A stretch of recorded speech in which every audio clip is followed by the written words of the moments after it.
అందరి లైఫ్లో మెమరబుల్గా ఉండే డేస్ అంటే స్కూల్ డేసే కదా. స్కూల్లో ఉన్నన్ని రోజులు స్కూల్ అంటే అసలు నచ్చదు. ఎప్పుడెప్పుడు స్కూల్కి బంక్ కొడదామా అని చెప్పి మమ్మీకి నాకు జ్వరం వచ్చింది, నాకు కోల్డ్ అయింది అని చెప్పి ఎస్కేప్ అయ్యేవాళ్ళం.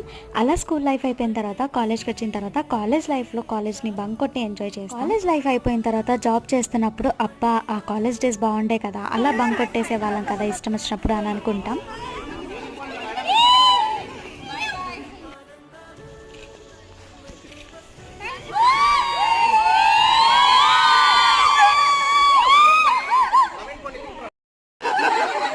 బేసిక్‌గా మన హ్యూమన్ సైకాలజీ ఎలా ఉంటుందంటే, వర్క్ చేస్తున్నప్పుడు కాలేజ్ లైఫ్, కాలేజ్‌లో ఉన్నప్పుడు స్కూల్ లైఫ్ గుర్తు తెచ్చుకొని, ఆ మెమరీస్‌ని బ్రింగ్ బ్యాక్ చేద్దాము అని అనుకుంటాం. కానీ అది అస్సలు పాసిబుల్ అవ్వదు. అవన్నీ కాకుండా మనం ఇప్పుడు ప్రెజెంట్ ఎక్కడైతే ఉన్నామో అక్కడే మెమరీస్ క్రియేట్ చేసుకుంటే అవి లైఫ్ లాంగ్ మనతోనే సంబంధించిన ఫుల్ వ్లాగ్ నేను కింద మన టైటిల్ దగ్గర ట్యాగ్ చేస్తున్నా. వెంటనే మన ఛానల్‌ని సబ్స్క్రైబ్ చేసి వీడియో చూసేయండి. పక్కా కనెక్ట్ అవుతారు.